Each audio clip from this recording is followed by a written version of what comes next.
തദ്ദേശ തെരഞ്ഞെടുപ്പ് അടുക്കുംതോറും മുഖ്യന് പണികൾ കൂടുതലായി കിട്ടിക്കൊണ്ടിരിക്കുകയാണ്.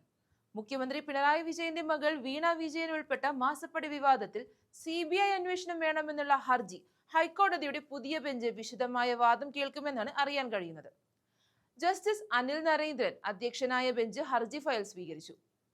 മാധ്യമപ്രവർത്തകൻ MR അജയനാണ് വീണ വിജയൻ അടക്കം ഈ കേസുമായി ബന്ധപ്പെട്ടവർക്കെതിരെ CBI അന്വേഷണം ആവശ്യപ്പെട്ടുള്ള ഹർജി സമർപ്പിച്ചത്. അതേസമയം മാസപ്പടി കേസിൽ SFIO അന്വേഷണത്തിനും തുടർ നടപടികൾക്കുമെതിരെ CMRL കമ്പനി നൽകിയ ഹർജിയിലെ വാദം ദില്ലി ഹൈക്കോടതി അടുത്ത വർഷം ജനുവരി 13 മാറ്റിയിരുന്നു. CMRL വീണ വിജയന്റെ ഉടമസ്ഥതയിലുള്ള എക്സാലോജിക് സൊല്യൂഷൻസ് എന്ന കമ്പനിക്ക് നൽകാത്ത സേവനത്തിന് പ്രതിഫലം നൽകിയെന്ന ഇന്ററിം സെറ്റിൽമെന്റ് ബോർഡിന്റെ കണ്ടെത്തലോടെയാണ് മാസപ്പടി വിവാദം പുകയാൻ തുടങ്ങിയത്.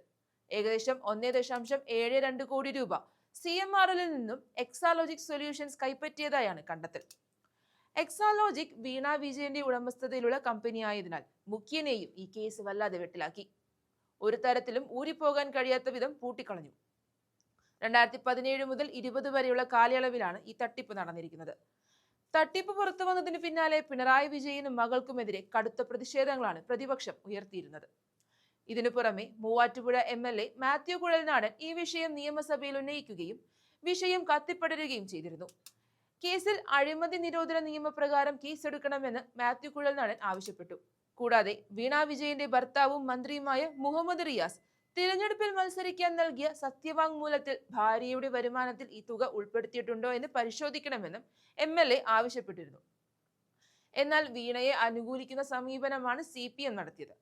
മുഖ്യമന്ത്രി പിണറായി വിജയന്റെ മകൾ വീണയ്ക്കും വീണയുടെ കമ്പനിക്കും CMRL കമ്പനി മാസപ്പടി നൽകിയെന്ന വാർത്തയ്ക്ക് യാതൊരു അടിസ്ഥാനമില്ലെന്നാണ് CPM സെക്രട്ടേറിയറ്റ് അഭിപ്രായപ്പെട്ടത്.